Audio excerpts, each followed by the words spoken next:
네, 오늘 자연과 인간생활 15차 시 수업이고요.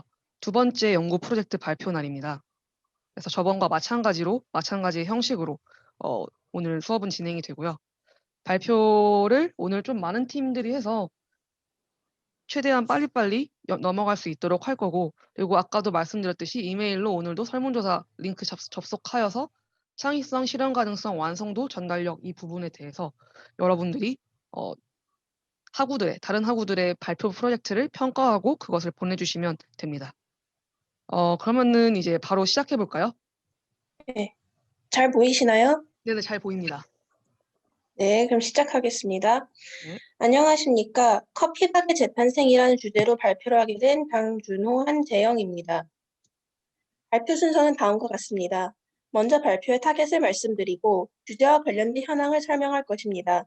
그 다음 이 발표를 통해 홍보하고자 하는 제품에 대한 발표를 할 것이고, 마지막으로 해외와 국내의 사례를 참고하여 구상한 우리나라에 적합한 커피박 수거 체계에 대해 발표하겠습니다. 이 발표의 대상은 투자자들입니다.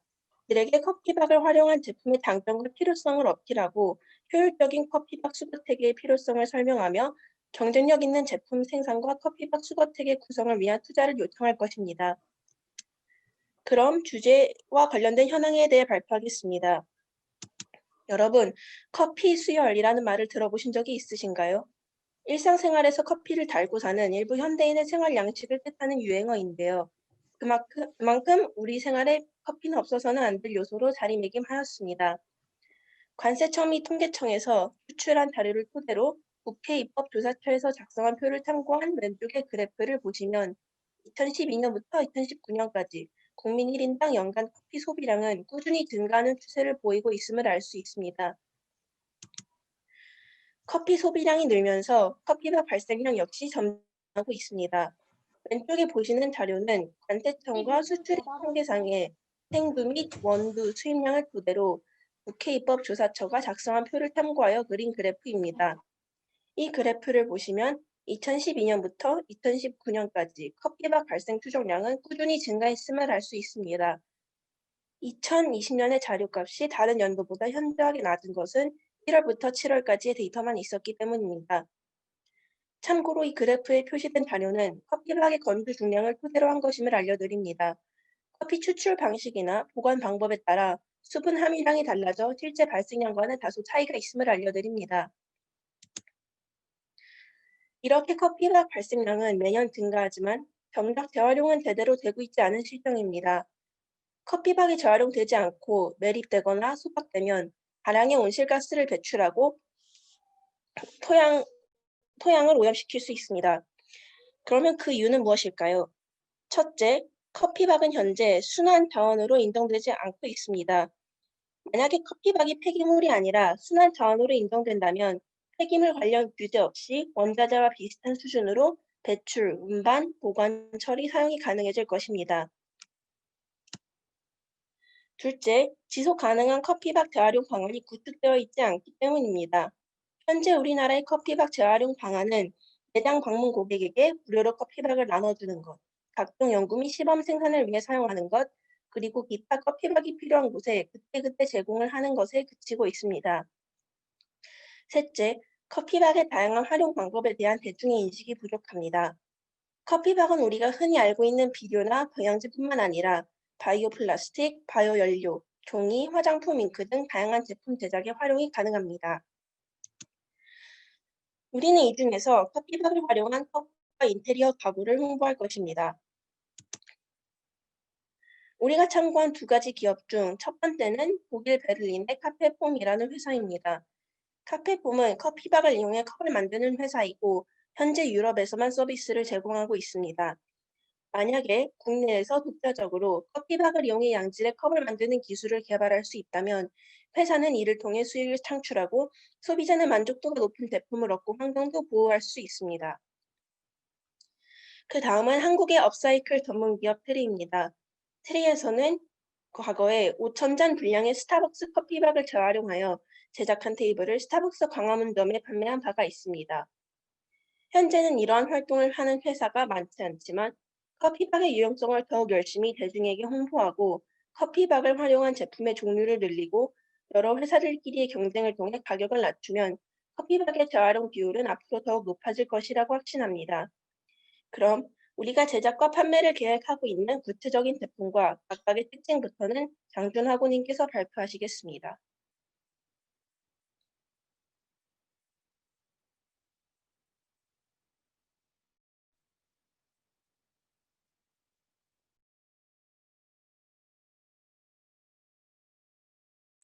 네, 이어서 발표할 장준호입니다.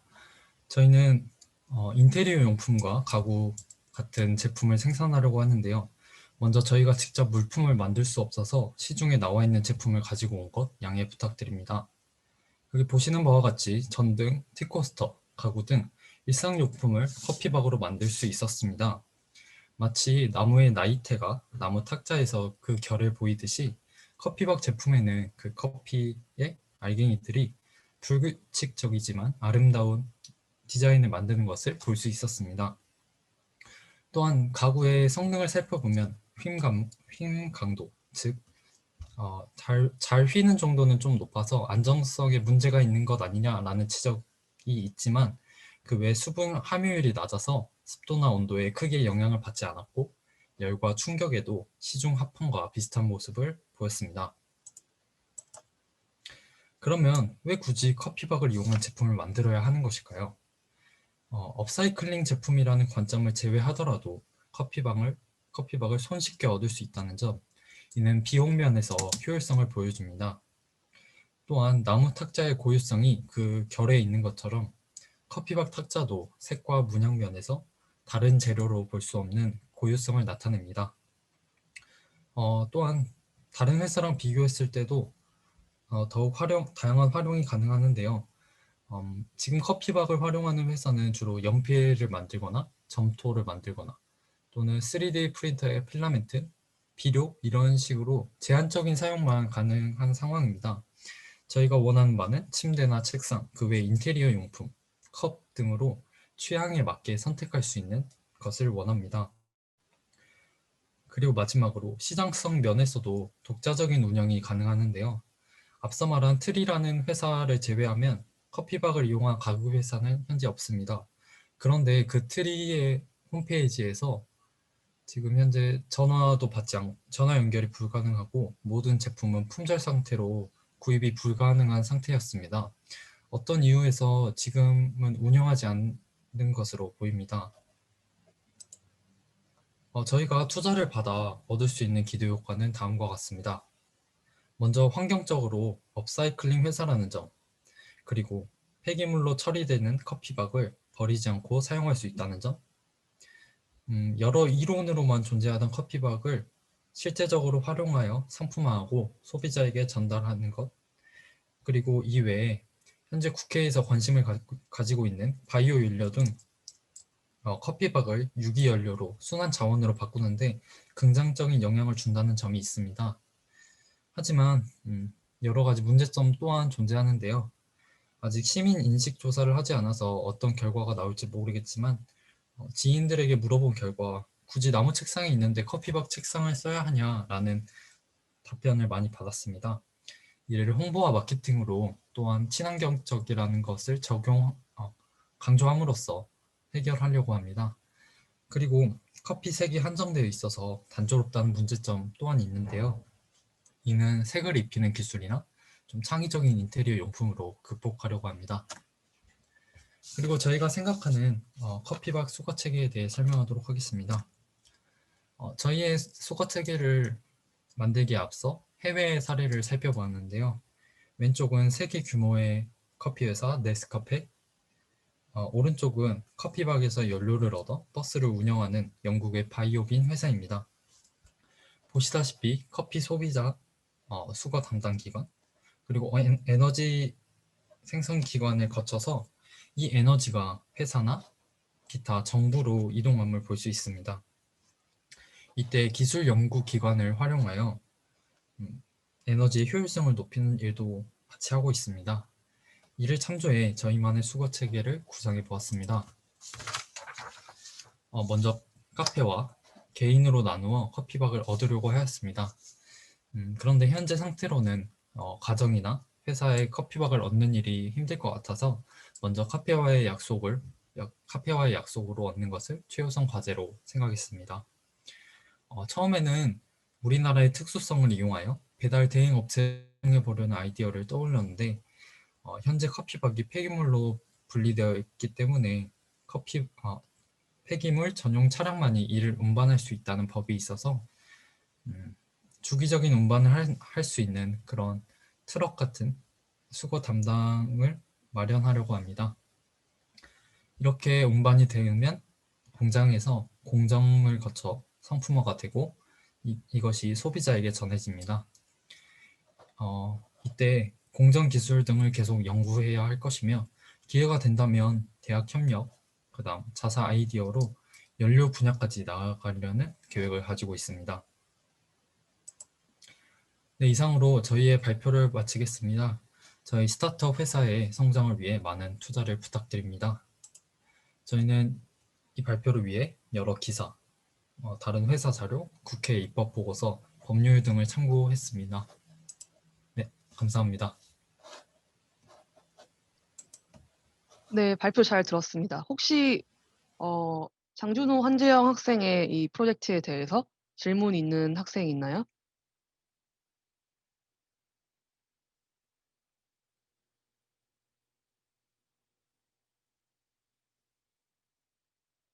질문 없으면 다음 학생, 김수비 학생 준비를 할게요.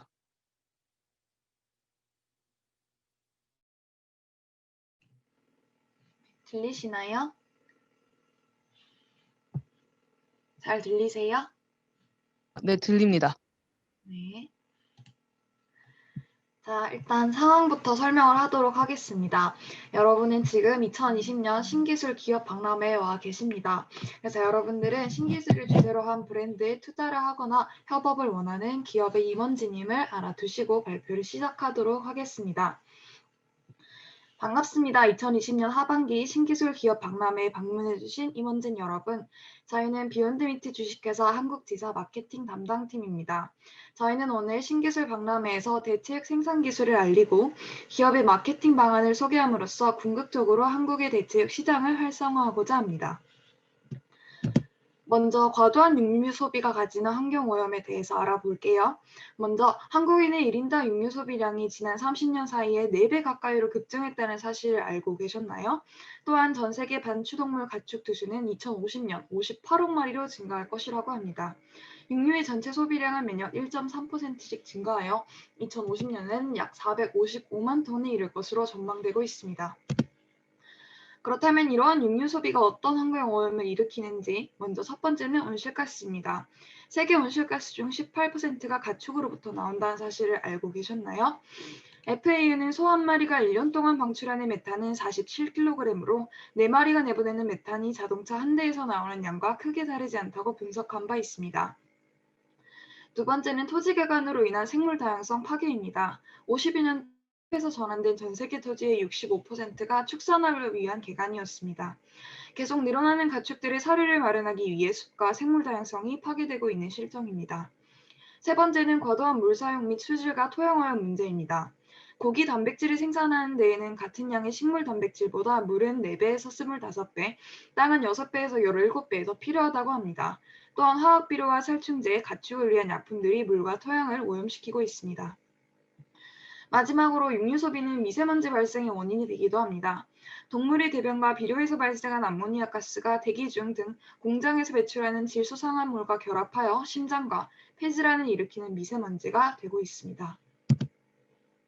그렇다면 이러한 환경오염을 저감하기 위해 여러분들께서 비욘드미트를 선택해야 하는 이유에 대해서 알아볼게요. 지금 제시된 표는 글로벌 육류 소비 전망을 나타내고 있습니다. 한눈에 봐도 전통적인 일반 고기 소비는 줄어들고 대체육의 성장세가 두드러지게 나타납니다. 이처럼 대체육 시장은 최근 무서운 성장세를 보이고 있으며 저희 비욘드미트사는 대체육 시장에 크게 기여하고 있습니다. 비욘드미트가 육류 대체 식품 생산의 선두주자인 만큼 제조 과정도 여타 동종업계 회사와는 다릅니다. 간략하게 말씀드리자면 먼저 초기 재료인 밀, 콩, 곰팡이로부터 대체육의 원료를 추출하고 단백질을 섬유화하여 절단 및 냉동 과정을 거칩니다. 이 과정에서 단백질의 품질을 보호하기 위해 개발된 급속 냉동 시스템을 활용하여 영양 손실을 방지하고 있습니다. 또한 3차 제조 공정 과정에서도 비욘드 미트만의 첨단 기술을 도입하여 수분 손실을 막고 향과 맛을 보존하기 위한 패키징 시스템을 이용하고 있습니다. 비욘드 미트는 일반 고기에 비해 철분과 단백질은 풍부하고 포화지방과 콜레스테롤은 매우 낮습니다. 식감과 맛, 향, 육즙까지 고기와 굉장히 비슷한데요. 때문에 고지혈증이나 심혈관계 질환 등을 앓고 있는 사람들에게는 식감과 맛의 즐거움을 주면서 건강적으로는 훨씬 유리하다고 볼 수 있습니다. 또한 식물성 고기에는 비타민과 미네랄, 섬유질 등이 진짜 고기보다 훨씬 풍부하게 들어있습니다. 또한 항생제를 사용하지 않고 환경 호르몬이 없어 안정성까지 담보하고 있습니다. 비욘드 미트 상품을 생산할 때 일반 고기에 비해 온실가스 배출량은 약 96% 적었고 토지 사용량은 99% 저감하였으며 에너지 사용도 거의 절반에 다다랐습니다. 또한 유해물질을 저감하고 생태계까지 보존할 수 있으니 환경 보호에 많은 도움이 되겠죠? 그리하여 저희 비욘드 미트사의 제품들은 앞서 언급한 차별화된 제품 경쟁력을 갖추게 되었습니다. 먼저 저희 회사는 대체육을 냉동 가공식품으로 유통하는 것이 아닌 신선식품으로 유통하고 있습니다. 비욘드 미트사에서 최초로 대체육을 신선식품으로 유통하면서 대체육의 활성화에 크게 기여했습니다. 또한 영양학적으로 우수한 점도 큰 장점입니다. 더 나아가 타 대체육 회사에서 GMO 관련 논란이 최근 뜨거운 데 반해 저희 비욘드 미트는 GMO 프리 원료를 사용하고 있습니다. 또 저희 비욘드 미트가 식물성 원료로 만든 가짜 고기를 생산해 대표적인 코로나19 수혜 기업으로 꼽힌 것을 알고 계셨나요? 면역력 증강에 도움이 되는 단백질 음식의 수요가 늘면서 저희 비욘드 미트는 식물성 원료 고기로 건강을 챙기려는 소비자를 대거 확보했습니다. 비욘드 미트의 주가가 연이틀 폭등하며 기업 가치가 10조 원을 훌쩍 넘겼습니다. 마지막으로 저희 비욘드 미트만이 지니고 있는 큰 장점이 바로 시장 초기 진입자 우위입니다. 대체육 시장을 열고 기술을 발전하고 공유하고 이제는 대체육 시장에 따라올 수 없는 우위를 선점하고 있습니다. 또한 시장에서 소비자에게 각인되는 제품 브랜딩을 지속적으로 진행하며 명성에 걸맞게 회사를 키워나가고 있습니다. 신기술과 기업의 지속가능한 미래 경쟁력, 환경보호와 사회적 가치를 종합하여 고려해 봤을 때 비욘드 미트와 함께하지 않을 이유가 없습니다. 이제 본격적으로 제품 소개를 해보도록 하겠습니다. 위 세 가지 제품은 비욘드 미트에서 가장 인기가 있는 세 가지인데요. 먼저 첫 번째는 햄버거용 패티입니다. 실제 고기의 질감과 육즙을 가장 잘 표현해낸 제품으로 많은 인기를 얻고 있습니다. 두 번째는 다목적 고기인데 소고기를 활용한 제품입니다. 소고기 특유의 맛과 향을 그대로 재현을 해서 용도에 맞게 요리하기가 굉장히 용이한 제품입니다. 세 번째는 소시지의 뽀득한 질감을 살리고 식물성 고기의 텁텁한 맛은 완전히 없앤 완전식품 가공육입니다.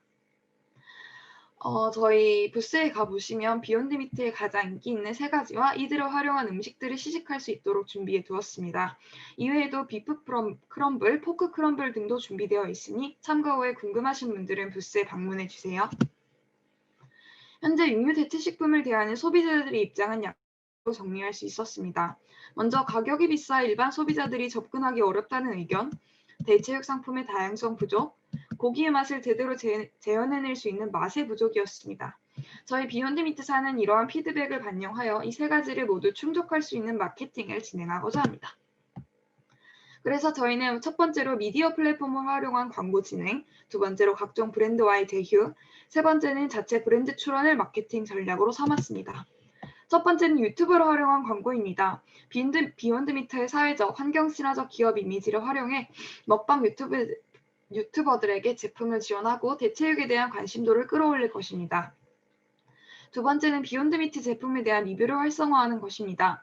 제품을 리뷰하는 형식으로 영상을 구성하여 식물성 고기에 대한 접근성을 높이는 것을 목적으로 구입 전, 구매 방법, 판매 가격 등을 소비자의 입장에서 바라봄으로써 경쟁력을 갖추고자 합니다. 마지막으로는 일상생활에서 대체육을 활용하는 레시피와 모습을 녹여내어 소비자에게 쉽게 접근하고 거부감을 완화시키는 것을 궁극적 목표로 두고 있습니다. 또 다른 미디어 플랫폼인 방송을 활용하여 식물성 고기의 공정 과정을 가감없이 노출하고 안전성을 보장해 유해물질 없음, 영양학적으로 우수함을 보여주는 것을 목적으로 하고 있습니다. 이를 송출하는 방식에는 다큐멘터리 형식이나 생생정보통과 같은 정보 전달형 생활 예능을 적극적으로 활용할 수 있을 것으로 보입니다. 저희 비욘드미트에서는 다양한 식품 브랜드와의 제휴를 통해 소비자들에게 대체육을 공급하고 그 접근성을 용이하게 하고자 합니다. 저희 비욘드미트 측에서는 적절한 제휴 기업을 모색하기 위해 고심한 결과 서브웨이와 도미노 피자를 선정했습니다. 단가를 절감하고 다양한 전략을 실시하기 위함입니다.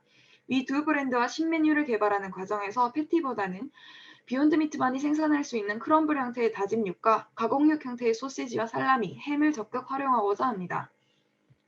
해당 제품들은 패티에 비해 원가가 적게 책정되어 소비자의 기대에 부합하는 최종 가격을 선보일 수 있을 것입니다.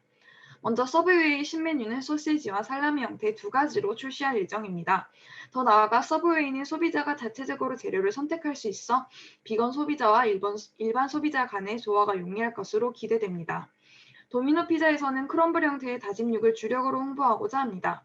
먼저 대체육으로만 구성된 단일 메뉴를 출시하고 위 사진처럼 다양한 토핑이 올라가 있는 형태의 비건 크럼블을 결합하여 기존 메뉴도 강화하고자 합니다. 또한 소비자가 자체적으로 비건 크럼블을 토핑으로 추가할 수 있게 할 것입니다. 저희 비욘드미트는 식품 브랜드를 넘어 다양한 환경운동 단체와의 결탁도 염두에 두고 있습니다. 아시아 최대 규모의 환경운동연합과 국제환경 그린피스와 협업하여 대체육에 관련된 캠페인을 진행하고자 합니다. 첫 번째는 대체육 쿠킹쇼 캠페인입니다. 명망 있는 셰프들을 중심으로 하여 대체육 조리 과정, 활용 방법들을 다양한 형태로 전시합니다. 원데이 쿠킹 클래스도 함께 개최하여 직접 대체육을 활용한 요리를 만들고 나누며 이에 대한 긍정적 인식을 강화하고자 합니다.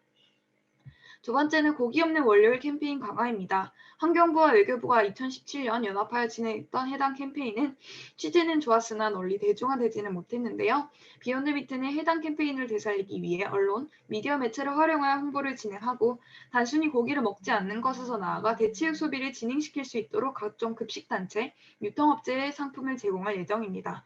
그리하여 일상식단에 대체육을 자연스레 녹여내는 것을 목표로 하고 있습니다. 또 저희 비욘드미트사에서는 국내 주력 브랜드 노미네이트를 출원 준비 중에 있습니다. 노미네이트는 노와 미트라는 단어를 결합하고 nominate라는 단어의 추천하다라는 뜻을 빌려와 대체육 소비를 추천한다는 의미를 지니고 있습니다.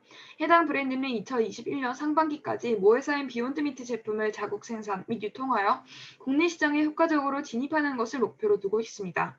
이후 2021년 하반기부터는 노미네이트 브랜드 제품을 자체적으로 생산하고 한국 시장에 걸맞는 다양한 작품을 개발할 예정입니다. 먼저 국내 시장에서의 입지를 다지기 위해 국내의 비욘드 제품 온라인 판매를 위한 쇼핑몰을 운영하고 각종 이벤트를 도입하여 소비자를 유인하고자 합니다. 첫 구매 고객에게 파격적인 가격 메리트를 부여하고 타임세일 및 정기세일을 통해 가격이 부담스러워 구매가 꺼려진다는 점을 보완하고자 합니다. 또한 해당 브랜드는 대체육을 활용한 레시피를 업로드하고 디지털 레시피북을 개발하는 것을 추진 중입니다. 온라인 및 오프라인의 이 레시피북을 발간함으로써 대체육 활용에 대한 소비자들의 어려움을 완화할 수 있을 것으로 보입니다. 마지막으로 상품을 유통하는 것에 그치지 않고 대체육 소비가 지니는 가치를 전달하고 대체육 소비가 곧 환경을 위한 새로운 가치 소비라는 점을 강조하기 위해 대학생 홍보단, 기자단 및 서포터즈 활동을 적극적으로 추진할 계획입니다. 먼저 이러한 활동을 통해 앞서 언급했던 육류 소비가 환경에 미치는 영향, 대체육의 등장이 시장에 미칠 영향 등을 소개할 수 있고 이를 기반으로 대체육 소비는 곧 환경을 위한 새로운 가치 소비라는 점을 각인시킬 수 있습니다.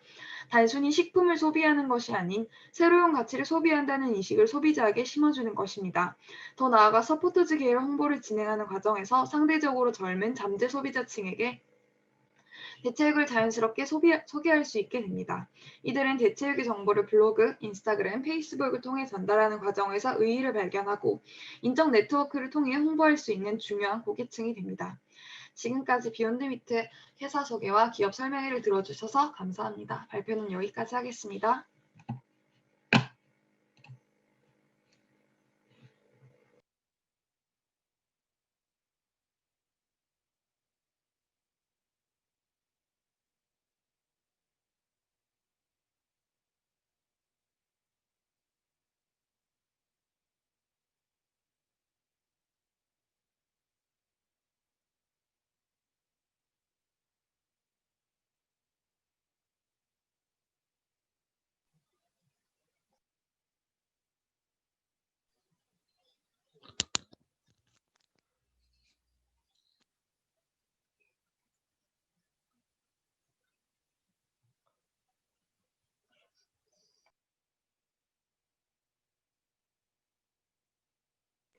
교수님, 다음 발표 진행하면 될까요?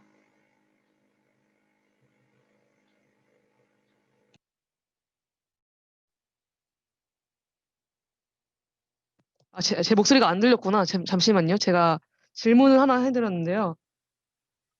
네네. 네네네. 질문 혹시 있나요? 다른 학생들? 제 목소리가 안 들려서 지금 안 된 것 같네요. 저 질문 하나. 네네네. 네. 제가 알기로는 애초에 그 대체육이라는 것 자체가 네. 실제 육류가 아니기 때문에 실제 육류에서만 얻을 수 있는 영양소를 얻는 데는 조금 한계가 있을 것이라고 생각이 드는데 그 점에 대해서는 언급이 없었어가지고 한번 여쭤보고 싶습니다. 언급을 안 하는 건 아니고요. 여기 영양 성분표 지금 보이시죠? 이게 네, 비운 보입니다. 일반 패티 버거랑 일반 고기 버거를 이제 비교를 해 놓은 거예요. 그래서 이게 시간이 없어서 이제 표만 제시하고 넘어갔는데 보시면 칼로리 비슷하고 포화지방은 없고 콜레스테롤도 거의 절반 수치로 줄어든 데 비해서 섬유질이나 단백질 측면에서는 일반 고기보다 오히려 더 우세한 그런 경향을 보여주고 있어요. 그렇게 해서 일반 고기가 줄 수 없는 섬유질이나 단백질 같은 부분은 보완하면서 고기에 나쁜 어떤 포화지방이나 콜레스테롤은 줄여서 오히려 일반 고기를 소비할 때보다 영양학적으로는 더 우수하게 적용이 될 것이라는 생각이 듭니다. 어떻게 답변이 되셨나요? 네, 감사합니다. 네. 또 질문 있나요? 저도 저도 예. 할까요? 강토 학생 먼저 질문해 주세요. 사실 이전 질문이랑 거의 비슷한 맥락이긴 한데 네. 아마 이전 질문자 분께서 말씀하신 것도 비슷한 거로 생각해요. 그러니까 소고기나 닭고기 같은 육류에 있는 필수 아미노산 같은 경우는 콩단백질이나 식물성 단백질에서 추출할 수 없는 성분인데 그런 거는 인위적으로 주입하거나 그런 식으로 해서 보완하는 건가요? 단순히 탄수화물, 단백질, 지방 측면이 아니라 단백질 안에서도 필수 아미노산 같은 성분은 식물성 단백질로 어떻게 커버를 그 하는 건가요? 점은 제가 이제 발표회에서 언급을 안 했는데 혈청 단백질 개발을 지금 기술 준비를 중에 있어요. 그래서 일부러 오래될 것 같아서 얘기는 안 했는데 그런 필수 아미노산이라든지 다양한 영양소를 보충할 수 있는 기술을 개발 중에 있고요.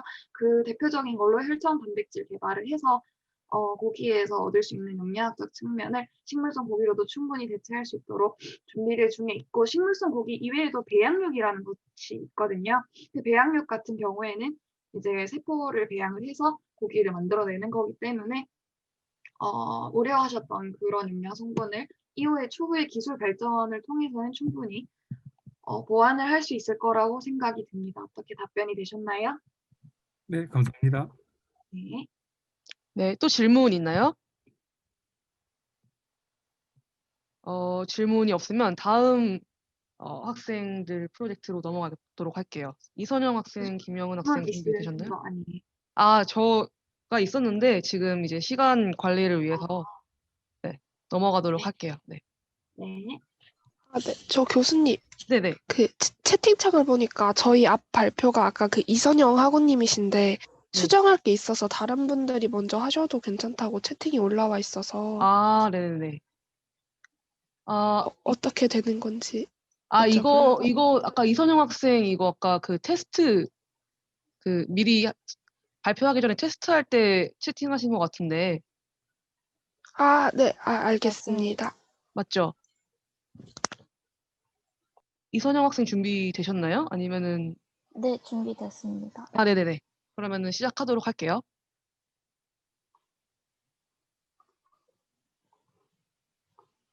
화면 잘 보이시나요? 네, 보입니다. 네, 그럼 바로 시작하도록 하겠습니다. 안녕하세요. 저는 정치외교학과 이선영이라고 합니다. 오늘 제가 소개할 프로젝트는 친환경 고체 욕실 어미니티 도입 프로젝트입니다. 이름을 통해 알 수 있듯 호텔과 같은 국내 숙박업소의 욕실에 친환경 고체 제품을 비치하는 것을 촉진하기 위한 프로젝트입니다. 저희의 타겟은 정부와 한국호텔업협회임을 밝히며 발표를 시작하겠습니다. 발표는 다음과 같은 순서로 진행될 예정입니다. 먼저 저희가 발견한 환경 문제에 대하여 다루고 저희가 고안한 해결 방안을 소개할 것입니다. 저희가 이 연구 프로젝트를 진행하게 된 이유는 크게 두 가지가 있는데 그중 첫 번째는 합성세제가 수질오염의 주범이라는 점입니다. 양평 환경사업소에 의하면 합성세제로 인해 오염된 하수는 다른 오염 물질과는 달리 물에 녹은 상태에서 미생물에 의한 분해가 어려워 일반적인 정수 처리 과정만으로는 충분히 정화되지 못하기 때문에 고도 정수 처리 과정을 거쳐야 하는데 그 비용이 상당한 것으로 알려져 있습니다. 또한 합성세제로 인해 오염된 물 위에 거품이 생산되어 산소가 물속으로 녹아 들어가는 것을 방해하면 용존 산소량을 감소시킬 뿐만 아니라 햇빛을 차단시켜 플랑크톤의 정상적인 번식을 방해하고 합성세제에 함유된 이는 부영양화 현상의 원인이 되어 추가적인 오염으로 이어질 수 있습니다. 두 번째는 합성세제를 포장하는 데 사용되는 플라스틱 용기 또한 쓰레기가 되어 환경을 오염시키기 때문입니다. 롤런드 기업 미국 산타바바라 캘리포니아대 교수팀의 2017년 연구에 따르면 2015년 버려진 비섬유 플라스틱의 54%, 약 1.4억 톤이 페트병 등 포장재에 사용된 플라스틱이었습니다. 이 플라스틱들은 일회용품이기 때문에 생산 후 1년 뒤에 주로 버려졌습니다. 또한 한국 면적의 15배나 되는 쓰레기 섬이 바다 위를 떠다니고 있기도 합니다. 한국에서 발생되는 플라스틱 폐기량은 5,445톤이며 그중 47%가 포장용 플라스틱입니다.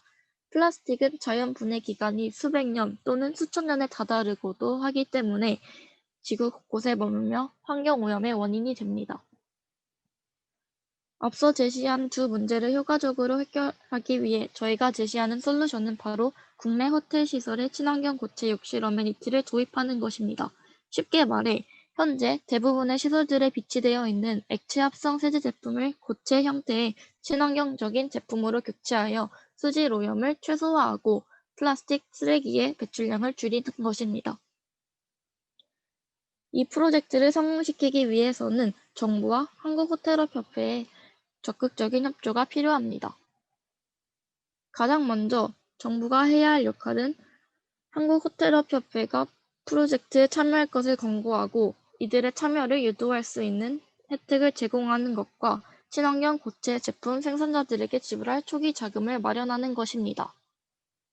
저희 조가 혜택은 바로 적극적으로 참여하는 기업에게 인센티브를 지급하는 것인데 이런 혜택이 적합하고 현실성이 있다고 판단한 이유는 다음과 같습니다.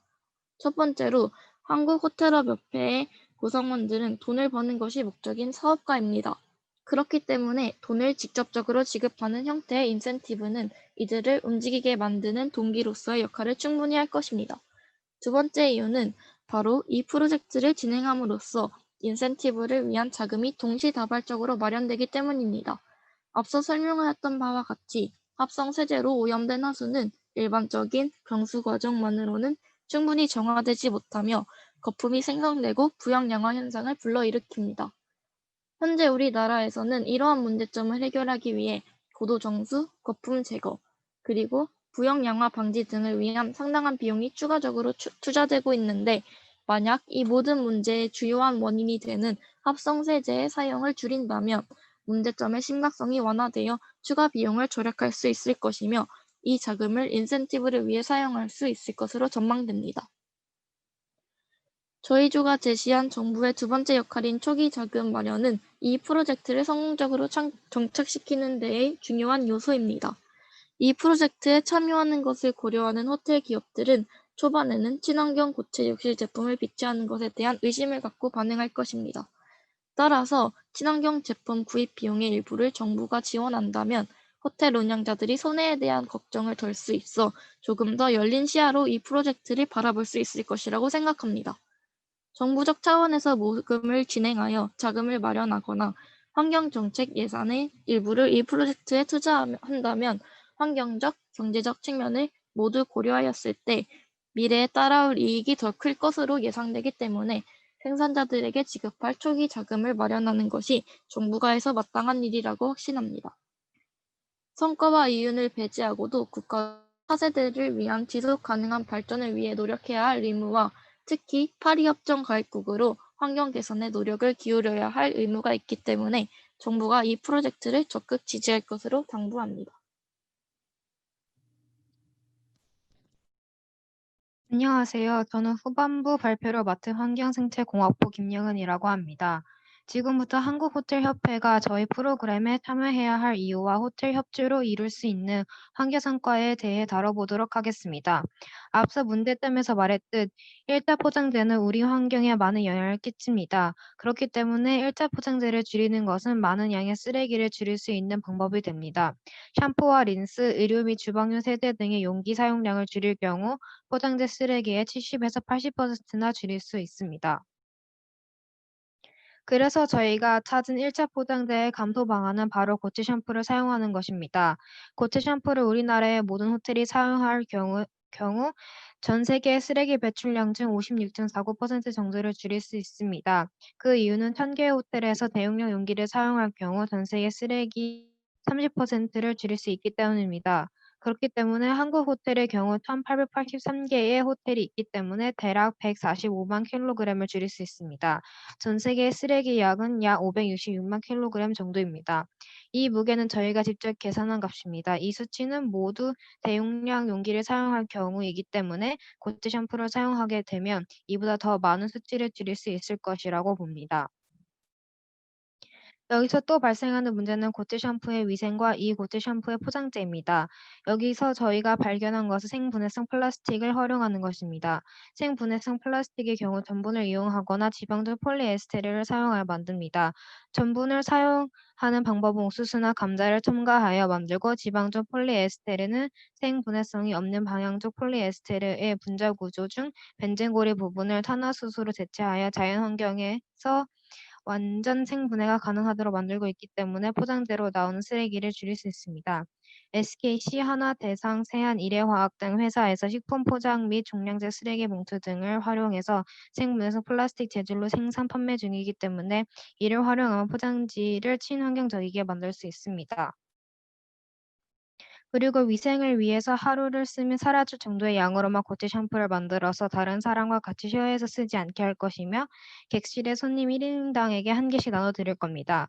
저희가 대용량 용기 대신해서 고체 샴푸를 사용하려는 이유는 국내외 호텔 숙박 경험이 있는 전국 만 19세에서 59세 성인 남녀 1000명을 대상으로 조사한 결과 대용량 용기에 담아 제공하는 의견에 찬성하는 의견이 61.7%이고 반대 의견이 19.6%입니다. 이러한 19.2%의 의견을 위해서 이 방안을 마련했습니다. 이렇게 호텔에서 이러한 문제를 해결할 경우 호텔의 환경 문제에 대해서 리더가 될 수 있고 친환경 고체 샴푸를 활용할 경우 소비자의 건강을 생각하는 기업이 될 수 있습니다. 이는 소비자에게 좋은 이미지를 심어줄 것이며 참여한다면 정부를 통해서 인센티브를 받을 수 있게 됩니다. 이는 호텔에게 많은 장점들을 심어줄 것입니다. 저희와 협력하여 오염된 하수와 플라스틱 쓰레기의 배출량을 감소시키는 데에 솔선수범하는 국가와 기업이 되어주시길 바랍니다. 이상으로 발표를 마치겠습니다. 네, 발표 잘 들었습니다.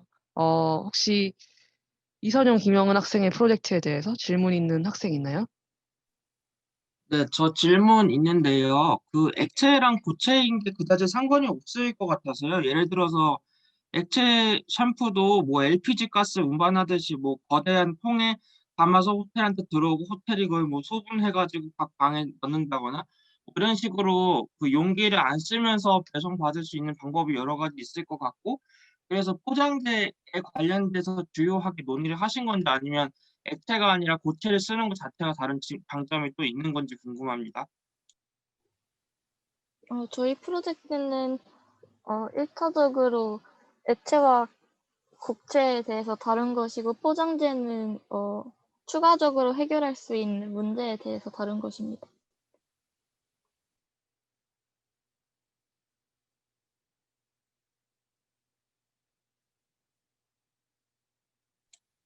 그러면 고체 샴푸가 액체에 비해서 환경 오염을 덜 시킨다는 주장을 하시고 계신 거죠? 네, 맞습니다. 액체 샴푸에는 더 많은 화학적 성분들이 포함이 되는데 저희가 제시한 친환경 고체 상품을 사용한다면 이러한 화학 성분들이 포함되어 있지 않기 때문에 환경 오염을 줄일 수 있을 것이라고 생각했습니다.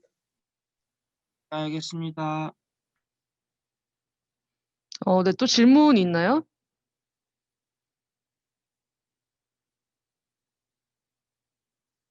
어, 혹시 그 고체 샴푸 형태, 고체 샴푸 그 사진 같은 거가 나왔었나요? 제가 놓친 건지 모르겠는데 제품 사진이 혹시 그 슬라이드에 있었나요? 제품 사진은 넣지 않았습니다. 그래서 약간 어떤 형태인지 조금 감이 안 왔었거든요. 그래서 이게 어, 어, 뭐 비누 같은 형태로 되어 있는 건가요? 네, 맞습니다. 그러면은 이거를 만약에 1인당 하나씩 쓰게 한다고 했는데 이거가 그러면 다 쓰고 난 다음에는 어떻게 처리가 되는 건가요? 그 부분에서는 원래 저희가 다루려고 했지만 이미 호텔에서 사용하고 남은 비누를 해결하고 있는 수거해서 네. 개발도상국에다가 전달해 주거나 하고 네. 있는 그런 단체가 있어서 저희 네. 프로젝트는 더 많은 호텔들이 친환경 제품을 사용하는 데 집중하도록 하였습니다. 아, 네, 알겠습니다. 질문 없으시나요? 다른 학생들은? 없으면은 다음 김시원, 서규진 학생 발표 준비하도록 할게요.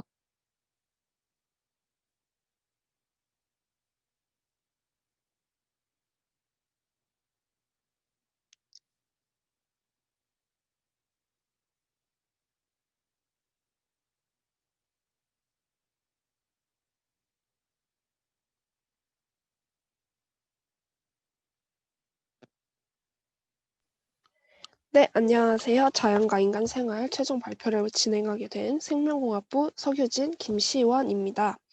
저희는 화장품의 전반적인 요소가 환경에 얼마나 미치는지에 대한 영향을 탐구하고 이에 대한 해결 방안을 화장품 제조 기업에 홍보하는 입장에서 발표를 진행하고자 합니다. 교수님과 학우분들께서는 화장품을 제작하는 기업의 입장이 되어 저희가 제시하는 솔루션들에 대해 실현 가능성이 있는지를 판단하고 해당 방안을 채택해 투자하기에 적절한지를 평가해 주시기 바랍니다. 우선 목차에 대해 말씀드리겠습니다. 화장품이 환경에 미치는 영향에 대해 저희는 화장품 용기로 인한 문제점과 화장품의 화학 성분이 인한 문제점 두 가지 측면을 보도록 제시해 보았습니다.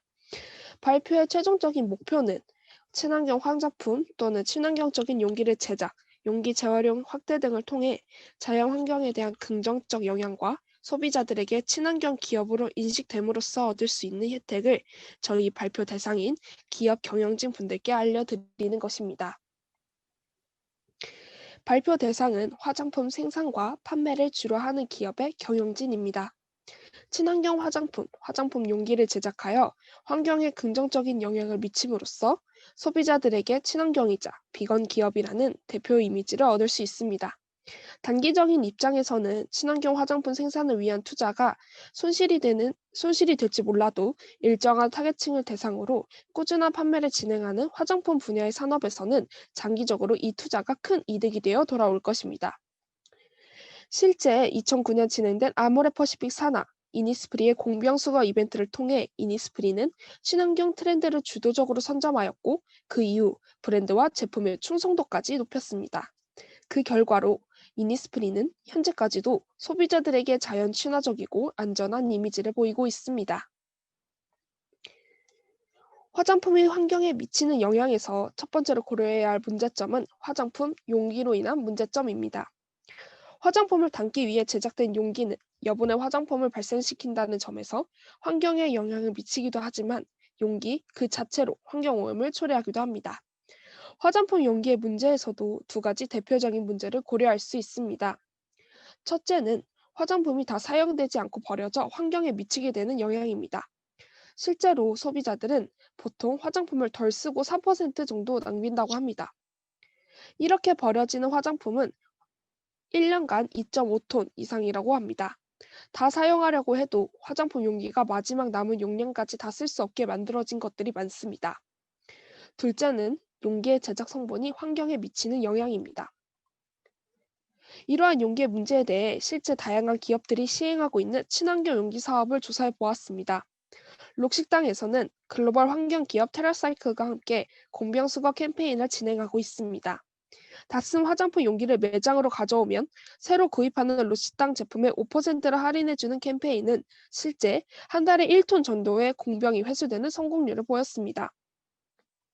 지구 사랑을 실천하는 브랜드 프리메라는 대표 라인이 오가니언스의 용기를 친환경 용기로 완전히 바꿔 분리수거가 쉽게 코팅되지 않은 투명한 용기를 채택했으며 캡처럼 플라스틱이 꼭 필요한 부분만 재생 플라스틱을 사용하였습니다. 이후 솔루션에 대한 내용부터는 서규진 학생이 이어서 발표하도록 하겠습니다. 저희는 화장품 용기 문제에 대해 대표적으로 두 가지의 솔루션을 기업에 제시합니다. 첫째, 화장품 용기에 보증금을 부과하는 것입니다. 제품에 보증금을 부과하여 다 쓴 용병을 가져올 시 해당 브랜드로 포인트로 적립해주거나 반환하는 제도를 실시합니다. 보증금 제도를 도입하면 기업 측에서 보다 재활용이 어려운 화장품 용기를 체계적으로 재활용할 수 있게 되고, 이러한 용기 자체가 일종의 돈이 되기 때문에 소비자의 무분별한 처리를 막을 수 있습니다. 앞서 제시했던 록식당의 할인 혜택은 용기 반환에는 도움이 될 수 있지만 해당 브랜드를 자주 이용하는 소비자가 아니라면 효과가 없을 수 있기 때문에 저희가 제시하고자 하는 것은 즉각적으로 보증금을 현금으로 반환해주거나 회원의 경우에는 적립할 수 있도록 차별화를 두는 시스템입니다.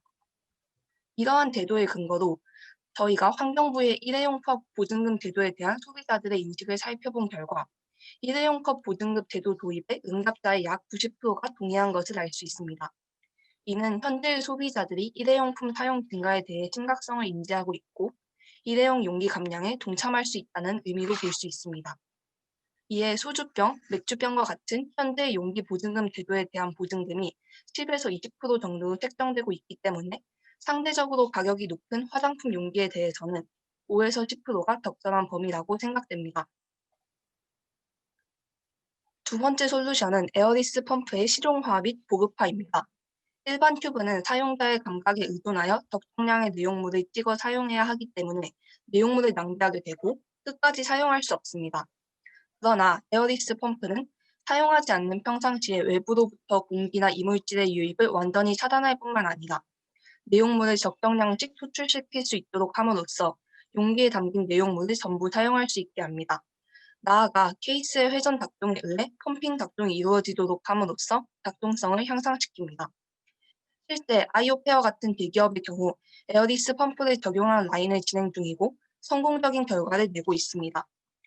비용 문제로 인한 한계가 존재할 것으로 생각될 수도 있지만 해당 분야의 예산을 증가시키고 에어리스 용기를 사용한다면 이로 인해 얻을 수 있는 이익은 더 클 것입니다.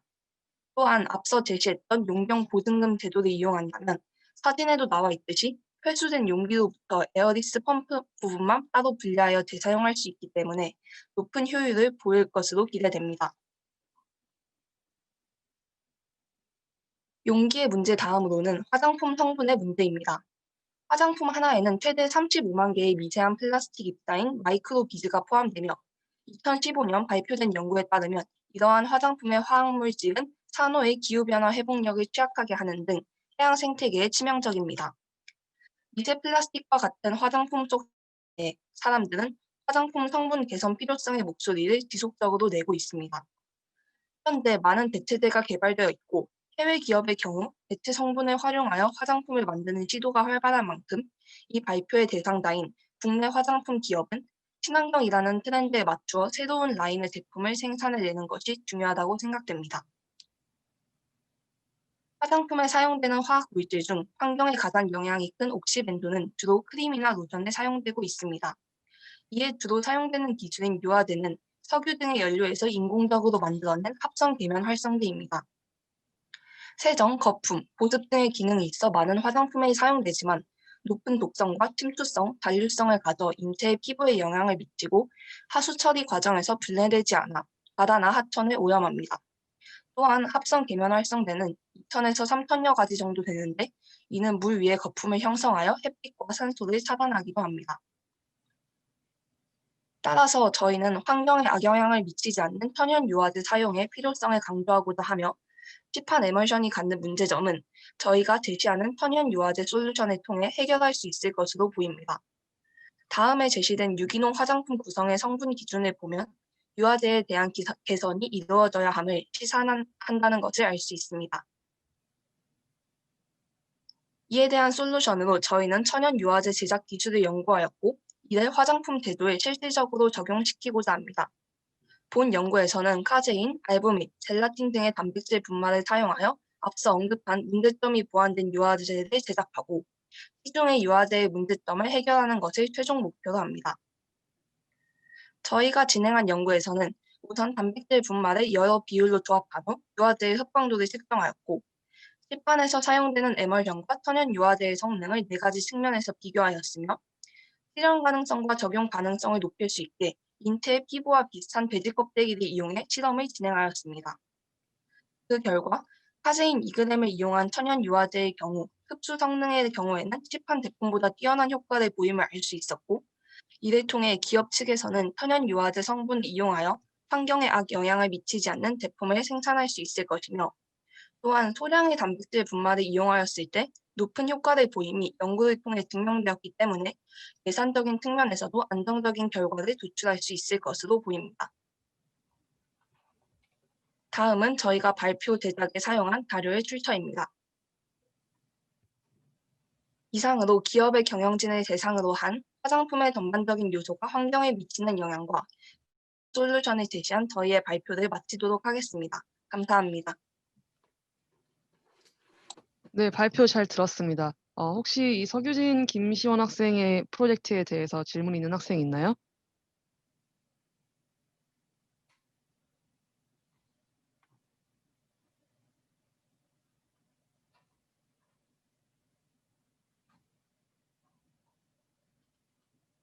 질문 없나요?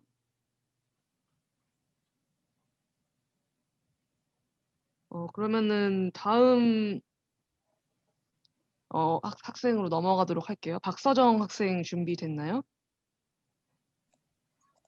네, 잠깐만요. 네.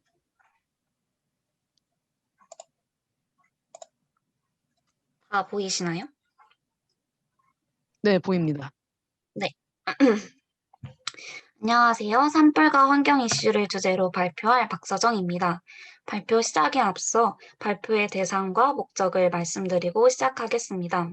저는 대중을 대상으로 강연하는 발표를 하겠습니다. 여기서 대중은 어느 정도 과학적 지식이 있고 소방체계가 잘 갖춰진 선진국 국민과 소방체계가 미흡한 개도국이나 빈곤군 국민을 모두 포함해 설정하였고 산불 위험 지역에 사는 사람과 그렇지 않은 사람도 모두 대상이 됩니다. 산불에 대한 기본적인 이해를 돕고 관련된 이슈를 설명해 문제의식을 제공하고 앞으로 개발해 나가야 할 솔루션들을 교육하는 것을 목표로 합니다. 산불을 효과적으로 다루기 위해선 거시적 차원에서 산불 증가 현상을 이해하고 미시적 차원에서는 지역의 지형과 기후에 대한 이해를 바탕으로 한 솔루션들이 필요하다는 메시지를 전달하려고 합니다. 최종 프로젝트 내용 중 시간 관계상 일부만 다룬다는 점을 먼저 이해해 주시고 들어주시면 감사하겠습니다. 목차는 다음과 같습니다. 그럼 시작하겠습니다. 현재 우리는 산불이 산불로 끝나지 않는 시대에 접어들고 있습니다. 산불은 자연적으로 꺼지는 에너지 흐름의 한 과정이었습니다. 그러나 점점 숲과 도시의 거리는 가까워져 생활 속 사소한 실수가 산불로 번지고 집을 덮치게 됩니다. 산불 예방 시스템은 발전하고 있지만 전지구적인 기후 변화와 산불 연료의 증가, 실화로 인해 오히려 산불은 증가하고 있습니다. 이렇게 산불은 국민적 공감과 동참 없이는 좋은 기술도 소용이 없다는 걸 알 수 있습니다.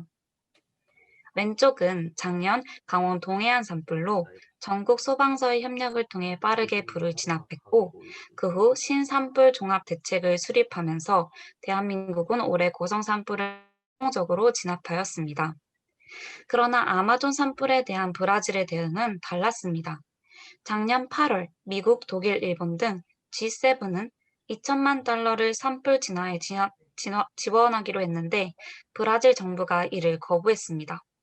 그리고 4만 명에 이르는 군 병력 중 실제로 화재 진압에 몇 명이 투입되었는지는 확인되지 않았습니다. 이처럼 국가별로 산불을 예방하고 진화하는 기술과 제도의 편차가 매우 심합니다. 사회 시스템에 따라 또 인식과 교육 격차에 따라 대처가 제각각인 현재 산불에 대한 올바른 이해와 접근이 필요하지 않을까요? 오늘 그 노력들을 시작해 보려 합니다. 산불의 3요소 중 연료가 무엇이냐에 따라 자연적, 인위적 요인을 나눌 수 있습니다. 건조한 기후로 인해 생긴 정전기, 나무들 간 마찰에 의한 불꽃, 낙뢰 등이 산불 연료가 되기도 합니다. 그러나 산불은 인간의 실화나 방화로 인해 발생하는 경우가 대부분입니다. 대한민국의 경우 입산자나 담뱃불 신화, 논쓰레기 소각 등을 원인으로 볼 수 있습니다. 산불은 70%가 인간의 과실이라는 점에서 예방이 어렵습니다. 또한 산화 때문에 초기 진압이 힘듭니다. 산불의 확산 단계는 1단계, 낙엽 같은 지표층의 연료가 연소하면서 번져나가는 지표와 2단계, 나뭇잎이 달려있는 수간에 불이 붙어 번지는 수간화, 3단계, 불붙은 솔방울이나 가지 등의 강한 바람을 타고 먼 지역에 날아가서 산불이 확산되는 비화가 있습니다. 이 중 강풍의 영향을 받아 수간화나 비화로 인해 급속한 확산이 일어난다면 대형 산불이 발생합니다. 강풍으로 주력 진화 장비인 헬기에 의한 진화가 어렵게 되기도 합니다. 산불은 다음과 같이 자연과 사회에 큰 손실을 줍니다. 또한 산불 역시 재난으로 불평등하게 피해를 주며 사회적 약자 계층은 대피에 취약하다는 문제가 있습니다. 현재 우리는 산불에 대한 기본적인 다음 3가지 접근 방식을 취하고 있습니다. 각 항목당 전문화되어야 하는 사항이 무엇인지 알아보겠습니다. 첫째, 산불 발생 원인을 차단한다. 우리는 다양한 매체를 활용한 지속적인 주민 홍보를 해야 합니다. 현재 대한민국은 산불 위험 시기에 재난 문자를 발송하고 있지만 산림과 주거지가 멀다고 생각하는 사람들에게는 무시되기 십상입니다. 그러므로 산불 예방 홍보 및 교육은 지역별 차별화가 필요합니다. 예를 들어 산림 인접 주민들을 대상으로 한 캘리포니아주의 레디 셋 고 캠페인은 산불 위험을 줄이기 위한 준비, 대피 경로 및 세부적 플랜을 수립하기, 실시간 알람을 받고 빠르게 대피하기 등 3단계에 걸친 행동 가이드라인을 제시하고 있습니다. 또한 우리는 산림 주변 쓰레기 소각행위, 불꽃놀이, 산나물 채취 등을 금지시키고 실화에 의한 법적 처벌을 강화하는 방법도 있습니다. 둘째, 산불을 조기 진화한다. 산림과 시설물 사이 안전 공간을 확보하거나 소화기, 경보형 감지기를 보급해야 합니다. 또한 인공지능, 드론 등과 같은 새로운 과학기술을 통한 진화 시스템과 장비 연구도 활발히 이루어져야 합니다. 현재 대한민국에는 산불 방지를 홍보하고 인화물질을 제거하는 산불감시원, 산불 전문 예방진화대가 존재합니다. 그러나 산림청과 소방청의 분리된 인력 양성, 체력 검정 위주의 선발, 대부분 고령자라는 점, 또 두 역할의 차별화가 부족하다는 점 등이 지적됩니다. 이를 보완해 산림과 소방기술에 대한 이해를 모두 갖추고 과학기술을 사용할 수 있는 전문성 있는 특수요원 양성이 필요하다는 생각이 듭니다. 셋째로 산불에 강한 숲을 만들 수 있습니다. 수분이 내부에 많고 껍질이 두꺼운 수종을 조림하는 사업으로 내와 수림대를 조성하면 산불이 번지는 것을 방지할 수 있습니다. 혹시 친환경 벌채라는 걸 들어보신 적이 있나요? 벌채는 산림 관리 방법 중 하나인데 산불 연구와 연결한다면 산불 예방 방안으로도 발전할 수 있다고 생각합니다. 친환경 벌채는 조림지의 특성을 명확히 파악해 계획적으로 이뤄집니다. 주로 노령화된 나무를 대상으로 하였는데 여기에 산불에 취약한 종도 대상에 포함시켜 나무 간의 평균 키와 거리를 고려한 벌채가 이루어진다면 생태계 피해 최소화와 산불 예방 모두가 가능하리라고 생각합니다. 미국의 경우엔 관리하에 산의 일부로 불을 내기도 합니다. 이를 prescribed fire라고 하는데요. 산불은 부패하고 있는 물질을 연소시켜 영양소를 흙으로 되돌려 보내고 질병에 걸린 식물과 유해 곤충을 제거하기도 합니다. 이런 산불의 순 역할을 활용해 작은 불을 내는 것입니다. 이는 불의 연료가 될 수 있는 건조한 식생들을 제거할 수 있고 불을 넓게 퍼뜨리는 외래종을 통제할 수 있습니다. 미국 이외의 다른 국가들도 이렇게 소규모의 통제된 불은 생태계가 스스로를 회복하는 데 중요한 역할을 할 수 있다는 것을 인식하고 prescribed fire가 안전하게 효과적으로 발휘할 수 있는 산림에 대한 조사를 할 필요가 있습니다. 지금까지 살펴보면서 놓친 게 있는데 바로 무엇일까요? 우리는 산불과 기후변화의 관계를 간과해서는 안 됩니다. 그러나 기존의 대응은 이 점을 고려하지 못했습니다. 상식적으로 불이 번지지 않으리라 생각되는 극지방에서도 북극의 기온 상승으로 동토층이 녹고 대형 산불이 발생하고 있습니다. 산불로 인해 배출되는 블랙카본이 바람에 떠밀려 북극으로 이동하게 되면 빙하용의 속도가 높아져 알베도가 감소합니다. 즉, 숲이 파괴되면서 배출되는 이산화탄소와 블랙카본이 양의 되먹임 현상을 일으킵니다. 결국 심화된 기후변화는 산불이 대형화될 수 있는 환경을 만들게 됩니다. 실제로 많은 과학자들이 호주 산불의 원인을 이상 고온과 가뭄으로 보고 있고 브라질의 이례적 폭염의 원인은 아마존 산불로 지적하고 있습니다. 지금까지 살펴본 이슈들을 반영해 산불을 접근하는 데 필요한 관점과 새로운 솔루션을 제시하려고 합니다. 먼저 거시적 차원에서 기후변화에 대응하는 노력 역시 산불을 예방하는 노력으로 이어진다는 것을 알고 다음과 같은 노력을 해야 합니다. 무분별한 벌목을 규제하고 화석 연료 사용을 줄여야 합니다. 특히 석탄 생산과 소비로 인한 이산화탄소 증가라는 악순환을 끊기 위해 해외 석탄 투자들이 중단되어야 합니다. 실제로 독일, 영국의 탈석탄 선언, 그리고 화석 연료에 투자하지 않겠다는 Fossil Free 캠페인 동참 기간이 증가하고 있습니다. 이런 흐름과 함께 석탄 사업의 경제성 하락 사실을 인지하고 투자를 멈추는 국가들이 늘어야 합니다. 그러나 화석연료 수출과 개발이 주요 경제활동인 개도국 현실을 고려해 석탄 사용 및 공정 과정이 더 친환경적인 회사와 그렇지 않은 회사에 대한 투자에 차별화를 주는 단계부터 시작해 점진적인 해외 투자를 중단해 나간다면 예상되는 문제점들을 보완할 수 있을 것입니다. 다음으로 국제적인 협력이 필요합니다. 산불에 대한 공동 연구와 포럼을 진행한다면 산불을 전 지구적인 재난으로 인식하고 기후변화에 대응하는 국제적 노력을 유도할 수 있습니다. 소방기술 및 산림관리법을 전파하고 장비 등을 지원하는 사업을 통해 취약국가의 소방체계와 산림관리체계 수립을 도울 수 있습니다. 또한 산불 데이터베이스 공유 플랫폼을 만들어 실시간으로 산불과 관련된 정보를 수집하고 분석할 수 있는 장을 마련하면 좋은 솔루션이 되리라 생각합니다. 우리는 국가 또 지역별 인식과 산림 환경의 차이를 고려한 미시적 접근 역시 필요합니다.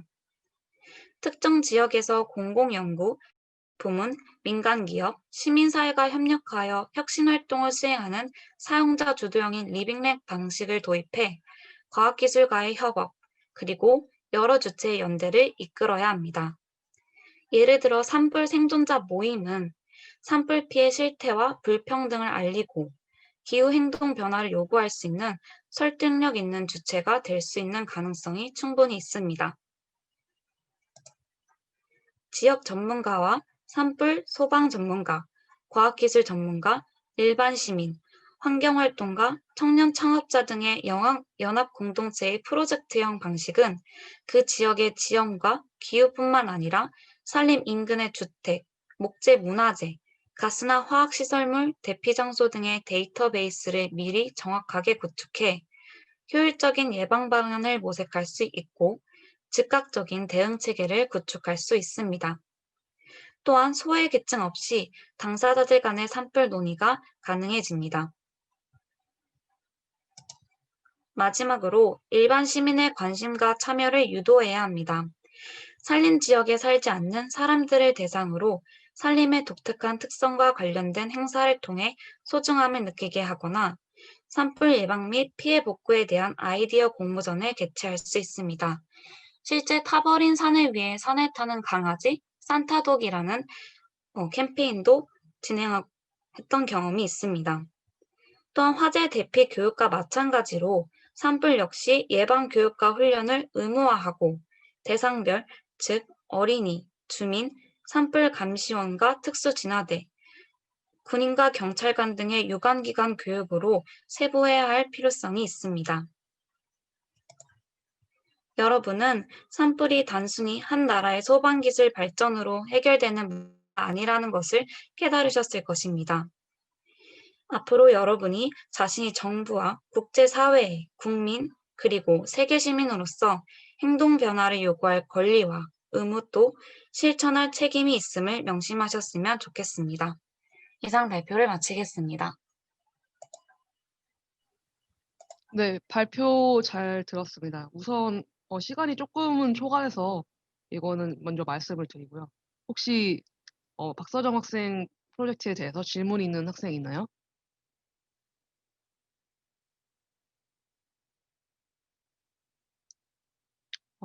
질문이 없으면 혹시 리빙랩에 대해서 어떤 방식으로 모든 그 주체들을 소외시키지 않고 그 산불 예방 그런 정책에 다 포함시킬 수 있는 거죠? 어떻게 이게 이루어지는 건가요? 리빙랩 방식이 실제로 요즘 네. 그런 지역 개발이나 아니면 사업 살리기 등으로 활용이 되고 있더라고요. 네. 그래서 저는 산불과 밀접한 관련이 있는 지역에서는 이런 당사자들, 주민들을 포함시킨 그런 프로젝트형 사업이 필요하다는 생각이 들었고, 예를 들어, 이제 고성 산불의 경우는 장애인분들에 대한 배려가 없어서 지역 방송이나 통역 같은 문제 등이 생겼는데 이러한 요구들은 이런 커뮤니케이션의 공간이 마련이 된다면 반영이 되어 개선될 수 있다는 점에서 리빙랩 방식을 도입해야 한다고 생각이 들었습니다. 그러니까 어떤 주제에 대해서 무슨 예를 들어서 고성 산불이 있다면 이런 커뮤니케이션을 어떻게 할 것인가 이런 주제들에 대해서 다 모아놓고 거기서 얘기를 듣고 이런 얘기를 듣고 의견을 듣고 그런 걸 반영하는 방식이라는 말인 거죠? 네, 이미 일어난 산불에 대한 고찰을 하는 그런 프로젝트도 필요하고 앞으로의 예방을 위해서 새로 만드는 그런 방식도 필요하다고 생각합니다. 네, 알겠습니다. 다른 질문 없으면 다음 학생 준비하도록 할게요. 서유진 학생 준비됐나요? 네, 준비됐습니다. 네, 그러면은 바로 시작하도록 할게요.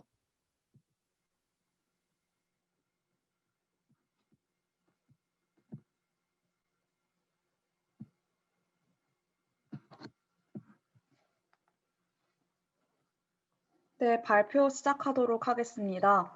안녕하세요. 기업 그린 마케팅의 현황과 발전 방향을 주제로 발표할 서유진입니다. 저는 국내 사기업 영업 마케팅 팀원의 입장에서 사기업 간부와 임원진들을 대상으로 그린 마케팅의 추진을 촉구하는 발표를 진행하고자 합니다. 따라서 간단히 이론적 배경을 설명한 뒤 거시적인 측면에서 기업들이 적용할 수 있는 통합적 전략을 제시할 것입니다. 마지막으로는 우리 기업에 이 전략을 적용하여 실현 시나리오를 제시하도록 하겠습니다. 그렇다면 첫 번째로 이론적 배경을 설명드리겠습니다. 그린 마케팅이란 환경적 역기능을 최소화하면서 소비자가 만족할 만한 수준의 성능과 가격으로 제품을 개발하는 것입니다. 장기적인 관점에서 사회 구성원인 사람들과 이들이 거주하는 환경에 대한 공헌과 복지를 이끌어내는 것에 목적을 두고 있습니다. 그렇다면 다음으로 그린 마케팅의 득과 실을 비교하여 그 필요성을 설명드리도록 하겠습니다.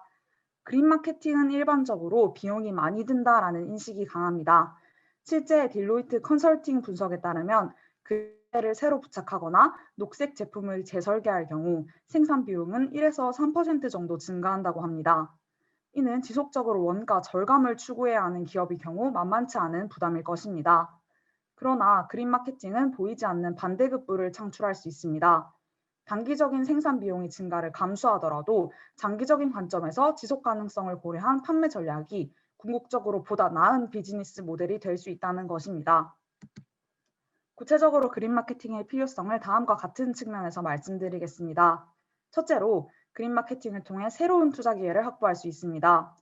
오염 방지 또는 폐기물 처리 설비, 재활용품, 새로운 소재나 공법을 이용한 신개발품 등 여러 투자 기회를 개척할 수 있으며 이 투자에서 오는 시너지 효과, 위험 분산 효과 등 상당한 이점이 존재할 수 있습니다.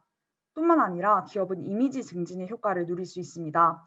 사회 시스템에 광범위한 영향을 미치는 기업이 스스로 사회적 책임을 지고 소비자의 환경 보호 수요를 충족시킴으로써 기업과 사회와의 상호의존과 환경 보존을 강조할 수 있는 것입니다. 이를 통해 증진된 기업 이미지는 기업과 매출의 측면에서 경쟁 우위를 가져다주며 장기적인 측면에서 기업의 생존까지 이어질 수 있습니다.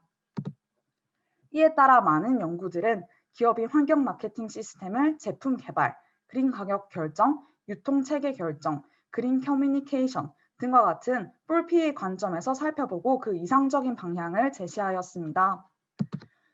그러나 이는 이상적인 전략에 그칠 뿐 기업이 현실적으로 적용하는 데에는 어려움이 있습니다. 기존의 방안들은 제품, 가격, 유통, 촉진에 있어서 각각 이상적인 과제와 고려해야 할 요소들을 제시하고 있습니다. 그러나 기업의 입장에서 이 각각의 요소들을 모두 고려하기는 어려운 일입니다. 이상적인 방향의 제시가 그린 마케팅 도입의 구체적인 방향성을 제시해주지는 못하고 있는 것입니다. 이러한 어려움 때문에 우리나라의 그린 마케팅을 살펴보면 여러 문제점이 발생하고 있습니다. 특히 우리나라의 경우 그린 마케팅의 도입이 미비하고 기업의 마케팅 철학이 확립되어 있지 않기 때문에 마케팅 전략의 방향과 초점이 분명치 않다는 문제점이 있습니다. 그 결과 현재 우리나라에서 전개되고 있는 그린 마케팅 활동들은 천편일률적이고 단편적이라는 평가를 받습니다. 위의 세 가지 포스터에서 볼 수 있듯이 친환경 컨셉을 소구하는 많은 기업들의 광고를 보면 매우 유사한 점이 많습니다. 따라서 저는 현재 이러한 갭을 해결하기 위해 다음과 같은 통합적 그린 마케팅 전략을 고려해 보았습니다. 가장 먼저 이루어져야 하는 것은 그린 마케팅 개념 정립과 목표 설정입니다. 마케팅 전략의 수립과 전개를 위해서는 우선적으로 문제의 본질을 파악해야 합니다. 어떠한 유통 전략이나 촉진 전략의 장점만을 보고 그것을 부분적으로 사용하기보다는 전략 수립을 위한 단계부터 시작하는 것입니다. 효율적인 전략 수립과 수행을 위해서는 각 기업이 환경 경영에 대해 이해하고 기업의 특성에 맞춰 목표를 설정할 수 있어야 합니다. 특히 기업이 속한 산업과 시장은 그 기업이 가장 잘 알고 있기에 내부적으로 목표를 구체화할 수 있어야 합니다.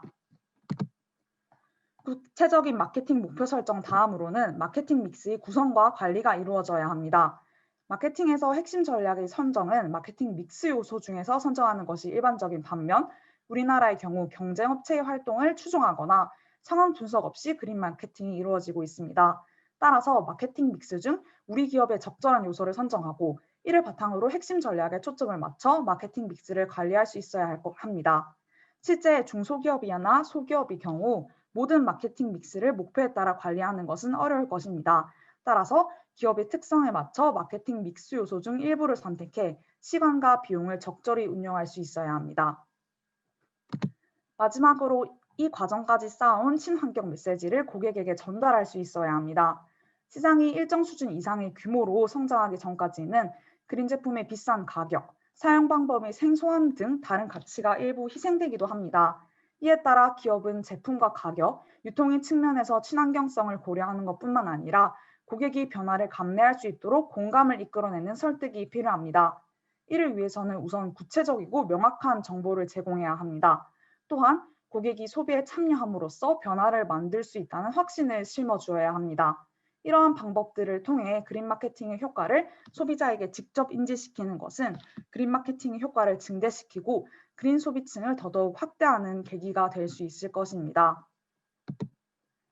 이러한 세 가지 단계의 통합적 전략은 다소 지역적이게 보일 수 있으나 기업이 단편적인 측면에 집중하기보다 전체적인 방향성을 고려하여 기초 단계부터 단계별 전략을 세울 수 있다는 점에서 의의가 있습니다. 그렇다면 마지막으로 거시적인 그린 마케팅 통합 전략이 실제 가능한지 저희 회사인 이베이 코리아의 사례를 통해 시나리오를 제시해 보도록 하겠습니다. 이베이 코리아는 지마켓, 옥션, 지구 등의 브랜드를 인수하여 한국 오픈마켓 시장의 큰 점유율을 차지하고 있는 전자상거래 기업입니다. 유통과 직결되어 있는 이러한 기업의 경우 소비자들과 가장 가깝게 맞닿아 있기에 소비자들이 시장에 막대한 영향력을 미칩니다. 예를 들어 최근 코로나19로 수많은 일회용품 쓰레기가 배출되면서 소비자들이 많은 우려를 제기하자 여러 유통업체들은 친환경 배송을 도입하기 시작했습니다. 이러한 행보들을 볼 때 이베이 코리아의 경우 그린 마케팅의 중요성이 더더욱 강조되는 것으로 볼 수 있습니다. 그렇다면 이베이 코리아의 특성을 맞춰 마케팅 목표를 설정해 보도록 하겠습니다. 이베이 코리아는 강력한 브랜드 인지도를 바탕으로 시장에 자리 잡고 있습니다. 그러나 이베이 코리아는 특히 유통 시스템의 측면에서 경쟁사에 비해 약점이 많고 유통 프로세스 자체도 경쟁 우위를 갖지 못하고 있습니다.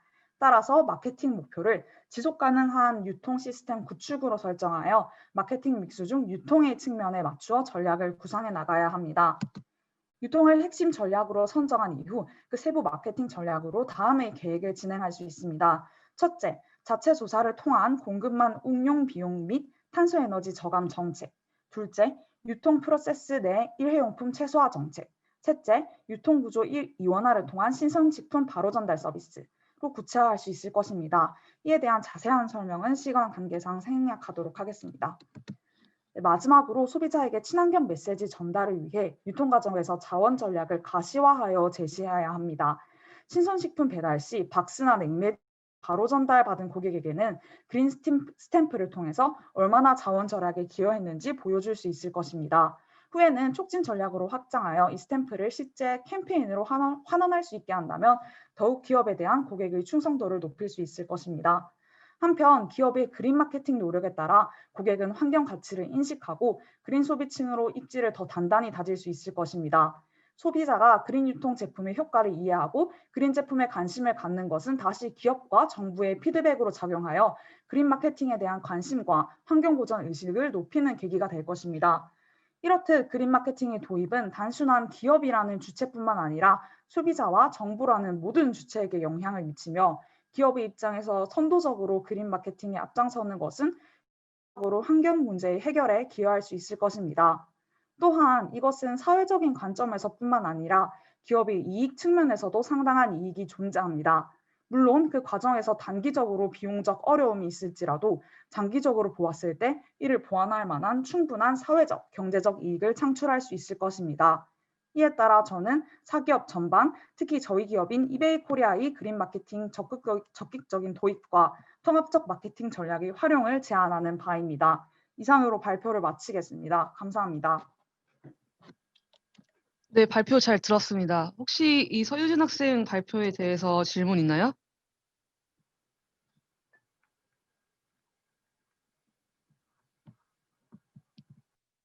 질문이 없으면 제가 하나 할게요. 아까 잠깐 시간 관계상 넘어갔던 부분인데 제가 사실은 거기가 궁금했던 부분이거든요. 지속 가능한 유통 이베이에 대해서 지속 가능한 유통 시스템을 구축하겠다고 하셨는데 이게 구체적으로 어떻게 실현이 될 건지 간략하게만 한번 조금 말씀해 주실 수 있나요? 네, 간략하게 말씀드리자면 이제 이베이의 시스템 자체가 이 물류 시스템에서 탄소 에너지를 저감하려는 이런 노력을 전혀 하고 있지 않은 상태라서 자체 조사를 통해서 실제 그 물류 시스템의 거리를 최단소화시키고 그를 통해서 물류 에너지에서 사용되는 탄소 에너지를 저감할 수 있는 정책을 고려해 보았습니다. 이외에도 많은 기업들이 하고 있는 일회용품 최소화 정책과 특히 유통구조 이원화 같은 경우에는 직접 고객과 그 배달하는 배달원이 마주하는 경우에는 다른 냉매제나 박스 없이 그 제품만을 전달해주는 방식으로 유통 구조를 이원화할 수 있겠다고 생각하였습니다. 네, 알겠습니다. 다른 질문 있나요?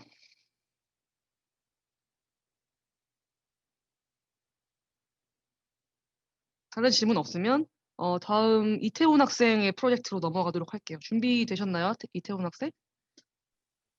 네, 준비됐습니다. 네, 그러면은 네, 발표하도록 할게요. 잠시만요. 네.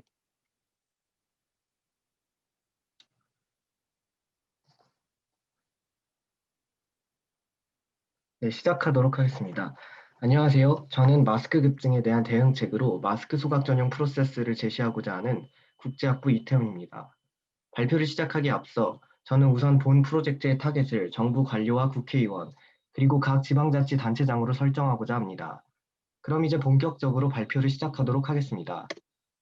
코로나19라는 신종 전염병의 전 세계적인 유행은 2020년 약 1월부터 시작해 연말이 된 지금까지도 1년 내내 멈추지 않고 있습니다.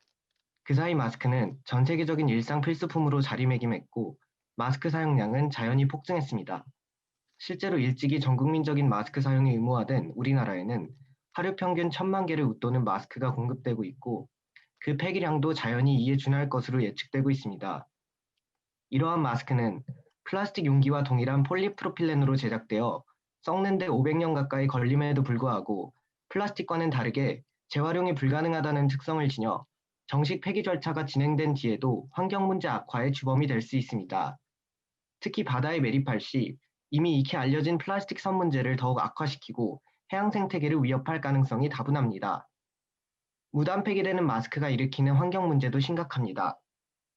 무단 투기되는 마스크는 인근 생태 환경에 직접적으로 유입되어 생태계를 위협하고 동물들에게 직접적인 타격을 줄 수 있습니다. 또한 도시와 자연환경의 미관을 해치고 도시 및 자연환경 사업 비용 증가의 직접적 원인으로 작용할 수 있습니다. 저는 마스크 사용 급증이 일으킬 수 있는 이러한 문제들 해결의 주요한 단초가 마스크에 있다고 주장하는 바입니다. 왜 마스크 소각일까요? 많은 언론들은 폴리프로필렌을 주성분으로 하는 마스크를 소각할 시 다른 플라스틱처럼 다이옥신이라는 유해 오염 물질이 다량 배출될 수 있다고 경고합니다. 그러나 이들의 우려와 달리 국내의 국가 승인 소각장은 발전된 다이옥신 저감 기술을 구축하고 있어 소각 시에 이미 효과적으로 다이옥신 배출량이 조절되고 있습니다. 실제로 서울시 자원회수시설에서 제공된 이 표를 보면 2001년부터 2010년까지 저감 기술 도입으로 쓰레기 소각 시의 다이옥신 배출량이 급격히 줄어 이미 지금으로부터 10년 전인 2010년에 그 배출량이 0.1g도 채 되지 않는다는 것을 알 수 있습니다. 2010년 환경부 브리핑에서도 구체적인 수치를 통해 소각 시 다이옥신 배출량을 급격히 줄이는 데 성공했음이 증명되었습니다. 이에 쐐기를 박듯 올해 8월 중앙일보 기사 속 인터뷰에서 자원순환사회 연구경제소장은 오염물질 배출 통제 기술의 발전으로 민간이 아닌 지자체가 운영하는 소각시설의 경우 폴리프로필렌 소각 시의 다이옥신이 거의 무배출로 관리되고 있다고 밝힌 바 있습니다. 바로 이러한 점에서 마스크의 효과적 폐기책은 매립이 아닌 지자체 관리 시설을 통한 소각이라는 결론을 도출할 수 있습니다. 저는 이 결론을 전제로 저만의 독자적인 마스크 전용 소각 프로세스를 구상하여 제시하고자 합니다. 우선 이 프로세스의 1단계는 일반용 쓰레기와 음식물 쓰레기, 각 재질의 재활용품으로 나누어져 있는 현재의 분리배출 시스템에 마스크 전용 항목을 추가하여 마스크 분리수거를 의무화하는 것입니다. 여기에는 자연히 주택 및 건물 단위로 있는 분리배출장에 마스크 전용함을 구축하는 것과 길거리 곳곳에 기존의 재활용 쓰레기통처럼 마스크 전용 쓰레기통을 설치하는 것, 그리고 마스크 전용 종량제 봉투를 의무화하는 것 등의 구체적 지침들이 수반되어야 합니다. 이미 국내의 분리배출 시스템이 자리 잡은 지 오래이기 때문에 마스크 분리배출 의무화와 방금 제시한 방책들을 정부 혹은 지자체가 병행하기만 한다면 이 1단계는 매우 높은 실현성을 지니게 될 것입니다. 또한 코로나 사태로 인해 전 국민이 정부 지침에 실시간으로 귀 기울이는 상태에 있다는 사실은 이러한 새 분리배출 문화가 국민들 사이에서 더욱 빠르게 정착되는 데 일조할 것입니다. 2단계는 1단계와 자연히 연계되는 과정입니다. 이미 1단계 과정에서 마스크 전용 종량제 봉투를 통해 분리배출된 폐마스크를 쓰레기차가 수거해 가는 과정이 여기에 해당됩니다. 다만 기존과 달라진 점은 이 마스크들이 전량 소각장으로 운송되어야 한다는 것입니다. 그러나 이미 현재의 쓰레기차 수거 트럭들이 소각장과 매립장을 모두 운행하고 있으므로 증차의 필요성은 미미할 것입니다. 기존의 대수를 유지하되 그 안에서 운행 구조를 재구성하여 마스크 포함 소각용 쓰레기만을 취급하도록 하는 것만으로도 충분할 것입니다. 마지막 3단계는 이 프로세스의 꽃이라고 할 수 있는 폐마스크 전량 소각 단계입니다. 이를 위해서는 수거된 마스크 전량을 소각할 수 있는 소각장이 확보되어야 할 것입니다. 이 소각장 확보에 대해 크게 두 가지 의문점 혹은 반박이 제기될 수 있다고 생각합니다. 첫째는 소각장 추가 확보에 대한 예산 확보 문제일 것입니다.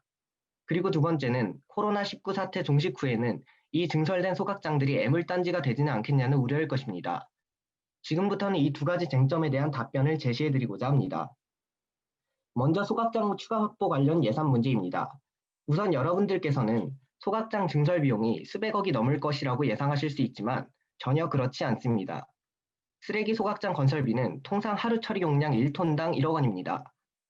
그렇다면 한국의 하루 평균 마스크 총 공급량이 1000만 개인 것을 이용해서 소각장 건설비를 계산해 보겠습니다. 마스크가 하나당 2g 정도 하므로 마스크 1000만 개는 20톤이고 따라서 전국 모든 마스크를 소각할 수 있는 쓰레기 소각장 건설비는 약 20억 원이 나옵니다. 그런데 이마저도 쓰레기 운송 문제 때문에 각 지자체별로 나눠서 설치하게 될 것이므로 실제 각 지역이 부담해야 할 소각장 건설 비용은 불과 수억 원 정도에 불과합니다. 또한 여기에 발생하는 운영비 중 지자체가 부담해야 할 운영비는 통상 건설비의 3% 정도이므로 운영에 따른 지자체의 추가 부담은 수백만 원에 불과할 것입니다. 결국 각 지자체가 부담해야 할 총 금액은 여전히 수억을 채 넘지 않는다는 것입니다. 여기에 앞서 말한 1단계 프로세스를 위한 재반 마련 비용을 포함한다고 하더라도 충분히 현실성 있는 예산 지출이 될 것입니다. 쓰레기 소각 시에 열을 활용하여 인근 지역에 온수와 난방을 공급하는 발전 방식인 열병합 발전 방식을 활용하는 것도 해당 프로세스로 인한 소각장 추가 설립의 경제성 및 효율성을 높이는 대안이 될 수 있을 것입니다. 실제로 1기 신도시 건립 시기인 90년대 이후부터 이미 대부분의 열병합 발전소는 쓰레기 소각을 겸하고 있고 서울의 대표적인 쓰레기 소각장인 목동 소각장 역시도 열병합 발전을 겸하고 있습니다. 코로나 종식 시에는 쓰레기 소각장이 애물단지가 되지 않겠냐는 걱정도 지나친 우려입니다. 마스크 소각장은 규모가 크지 않아 설령 사용할 일이 없게 되어 철거하게 되더라도 비용이 많이 들어가지 않습니다. 또한 애초에 소각장에 대한 수요가 사라질 가능성은 희박합니다. 자체적 쓰레기 처리 곤란이 만성적으로 문제가 되는 자치구가 항상 존재해왔던 실정이기 때문에 이미 지어진 소각장은 마스크 쓰레기가 없어지더라도 다른 쓰레기를 폐기하는데 충분히 사용될 수 있습니다. 당장 경기도와 서울만 해도 인천시장이 더 이상 이 지역들의 쓰레기를 인천 내 매립장에서 받지 않겠다고 선언하면서 2025년부터 쓰레기를 처리할 시설을 스스로 확충해야 할 처지에 있습니다. 또한 쓰레기 소각장의 경우 광역화하는 것이 가능하고 실제 화성 소각장의 경우 역시 광역화에 대한 논의가 이미 진행되고 있습니다.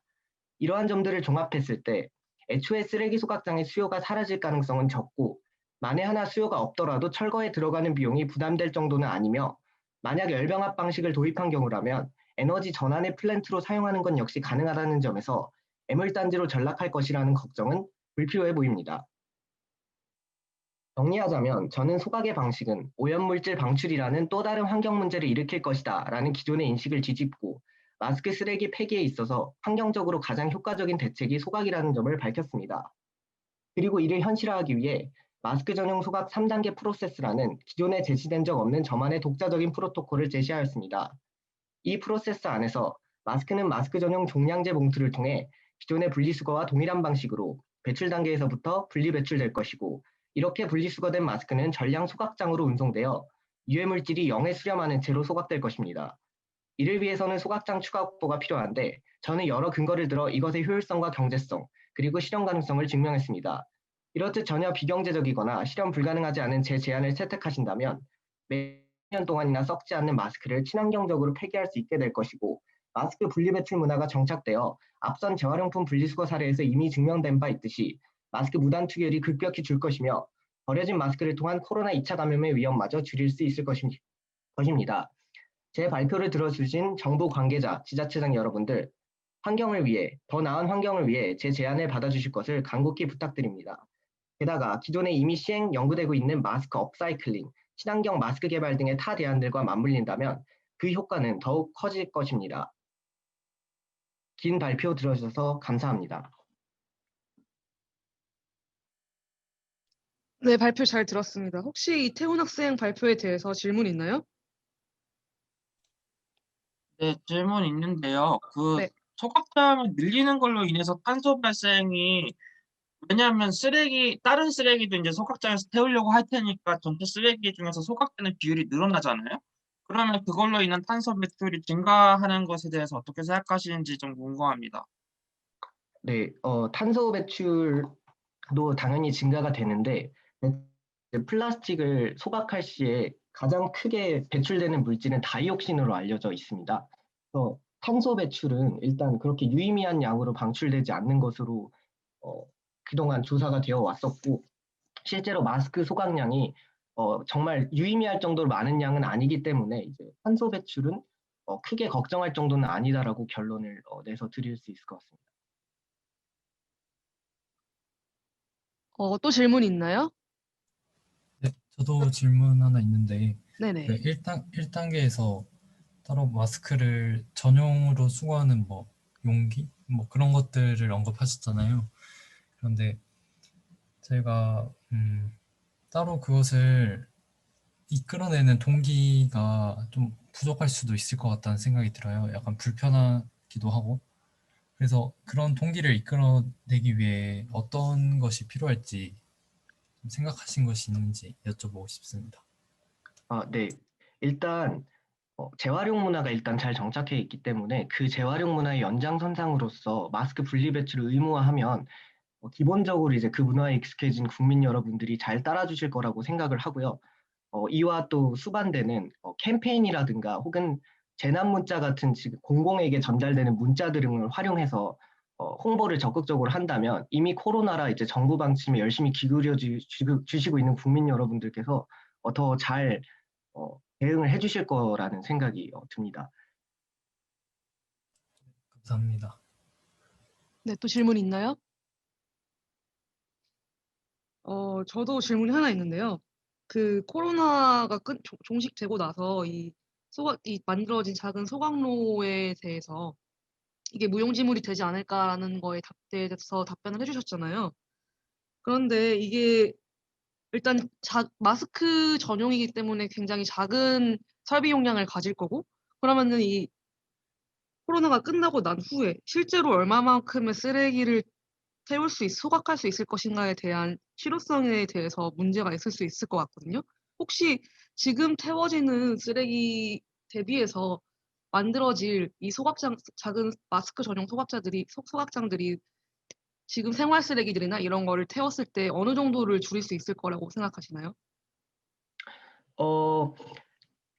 제가 아까 20톤이 전체적으로 발생을 한다고 계산을 해서 말씀을 드렸었는데 네네. 서울에서 가장 큰 소각장 중 하나인 목동 소각장이 150톤 정도가 됩니다. 네. 근데 이 2톤을 온전히 다 하는 소각장을 만들 게 아니라 이제 지역별로 분담을 할 것이기 때문에 제가 계산하기에는 네. 아마 한 지역별로 이제 한 수톤 정도가 될 것 같은데 네. 그 수톤 정도면 적어도 인근 단지나 혹은 공장 정도에서 오는 쓰레기 정도는 전량 소각하는 것이 가능하지 않을까 추측할 수 있을 것 같습니다. 네. 네, 알겠습니다. 그럼 운영 비용 같은 거는 잘 모르시죠? 이걸 운영하는 게 더 비용적으로 효율적인지 아니면은 그 정도의 쓰레기를 태우는 게 어떤 비용적으로 효율적인지 아니면 이거를 가동시키는 데 드는 비용 이런 걸 비교해 보신 건 있나요, 혹시? 직접적인 답이 될지는 모르겠습니다만은 보통 이제 지자체가 부담하는 게 그 종량제 봉투 비용을 뺀 다음에 그 남은 거를 지자체가 분담을 하게 되는데 그게 한 3% 정도라고 했으니까 처음 건설비의 3% 정도가 되기 때문에 이제 그 정도는 이제 지자체에서 계속 부담해야 될 것으로 알고 있습니다. 네, 알겠습니다. 또 더 질문 있나요? 없으면은 다음 학생이 최정인 학생인데 지금 안 들어온 것 같거든요. 오늘 수업은 여기까지 마무리하도록 할 거고요. 오늘 발표하신 모든 학생분들 고생 많으셨습니다.